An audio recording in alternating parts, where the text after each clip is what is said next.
Hi guys, thanks for tuning in. We've had a big week. We've had some wonderful press coverage about GoRUFFLY around the world and our Girl Up fundraiser.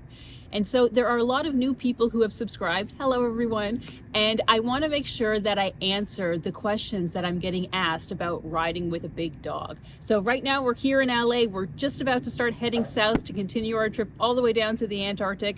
But before I do that, I want to answer the top 5 questions that I get asked about riding with a dog. Question number 1, how did I teach Moxie how to ride on the motorcycle? Well, this is how it all starts. Moxie, saddle up.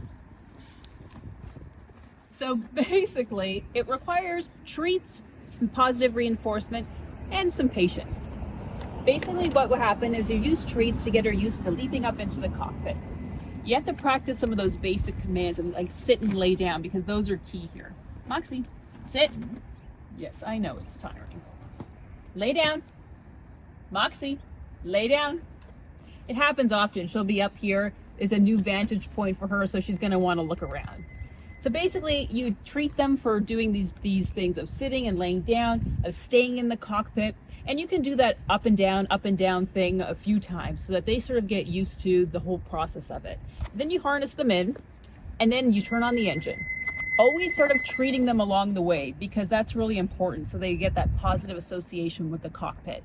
And then once you have them harnessed in and ready to go, then you start going. Go for a ride. Start with a short ride, but start getting up in speed, first gear, second gear, and you'll notice that they won't be fussing as much because they're going to be so focused on the surroundings.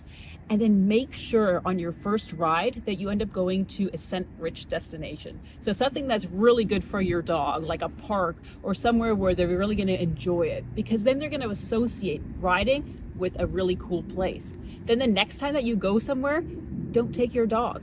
Go without them, and then they're going to realize that they need to come along in order to go to those destinations as well. And we have a whole 12-step process of how to teach your dog how to ride. It involves all of these tips as well as a few other ones. So you can download it. I'll put the link in the comments or in the description below so that you can actually see it and download it yourself. But those are basically the key things. And just make sure that you have patience, but they will probably take to it a lot quicker than you will. Question number 2, how do you know that she enjoys riding in the cockpit? Well, for me, I know that she enjoys it because she will wait here at the bike and make sure that I don't leave her behind. She doesn't want to be left behind. She's always ready to leap up into her cockpit and go for a ride with me. If she was stressed or anything like that, you would see that she would be avoiding being near the bike, that she would be uncomfortable where she wasn't fussing to get out. But as you can see here, she's pretty comfortable laying down, and she's just able to look and see all the new things that are going on around her. Question number 3, why is she riding laying down and not sitting or standing up? Well, we designed the cockpit specifically so that it carries the weight where it's supposed to be on a motorcycle, which is the passenger seat and the luggage rack. Having her in the laying down position keeps the weight nice and low, connected to the motorcycle and not way up high. So if she were to be standing, she'd be using all of her energy to keep herself in that position and really stressing herself, and it wouldn't be comfortable for long distances. This way she gets to just lay down, gets to be chauffeured around, and she gets to focus on seeing and smelling all the new things that are happening around her. Number 4, why is she harnessed into her cockpit? I get that question a lot because people are concerned about being on a motorcycle and being able to just leap off in the event that you are in an accident. I've had numerous accidents with Moxie during the testing phase and even on this trip. And as motorcyclists, we know that there is a risk to riding and falls do happen. And so I have her harnessed in here, 1, because she's 75 pounds. If you have 75 pounds that are just running around on the back of your bike, it becomes a bit dangerous for you as the rider, having to balance that weight if she were to be either sitting or standing up or moving around a lot. Keeping her harnessed in allows her to just lay here and be really comfortable and really stable. So she's basically like a duffel bag with a head on it. The other reason why I harness her in is in the event that there is a crash, what basically happens is if I go down on my sides, the side cases will hit first. She stays within the padded cockpit, there's no hard parts that are going to hit her, and she just stays there and waits for me to unclip her from her harness and so that she can just leap off. I don't have her unharnessed in the cockpit Because she's not wearing motorcycle gear. When I ride, I'm fully geared up. I've got my helmet, I got my armored jacket and pants on, got my big boots on.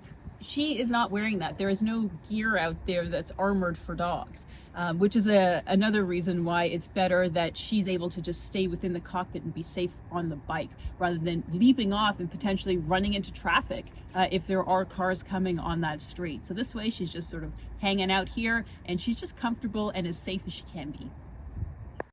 Question number 5. What type of protective gear do you need for your dog when they're riding on the motorcycle? There are a few key pieces that I have that I use for Moxie. The main one are her goggles.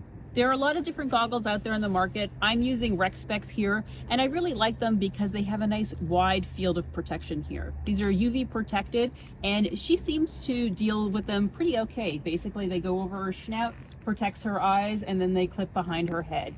This way, if there's any bugs or any debris or any rocks, they protect this whole area. So that keeps her nice and safe when we're riding. And that also allows her to sort of peek out from behind me, and so that she doesn't just get pelted in the wind in her eyes. The other thing that I do is if we are traveling for a long distance, if we're on the freeway at high speeds, other riders will often say if their bikes are loud and they're concerned about their dog's hearing, you can also get these ear protectors. The same company that makes these goggles also makes this ear protector, and it basically just slides over her head. She doesn't love it, and she'll tolerate it. She does it a lot better when we're riding together and it's on. When we're stopped, she sort of wants it off. But what it does, it's like a sock. It just slides over her head. Slides over her head, and it's padded. So this is really keeping the sound and the noise down for her.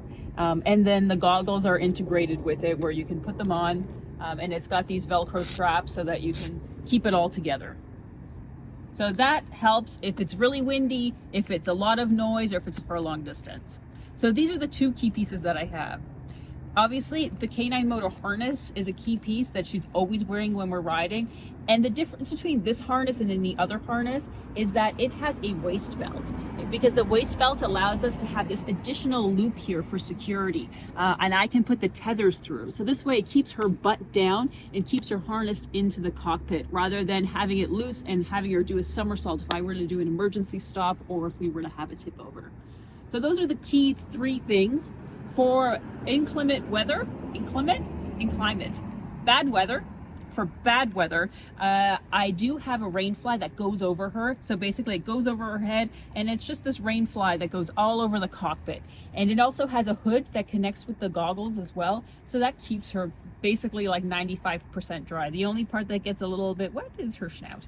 But she stays really toasty and warm that way too. So if it is cold out, I will put the rain fly on her. She has a doggy jacket so that if we're in really cold weather, I put that on her too. And then when it's really hot and sunny, I do have a sun shield that goes over the top of the cockpit, and it reflects the sun and the heat. So that way she stays nice and cool and provides a little bit of shade and still having a lot of airflow through the cockpit. So those are the key things that I use for Moxie for protection and for bad weather. I know that there are a lot more questions out there that I haven't answered, and I'm going to make sure that I come back and we do another special and have those questions answered. If there's something specific that you want to know, make sure that you put it down in the comments and I'll add that for the next time.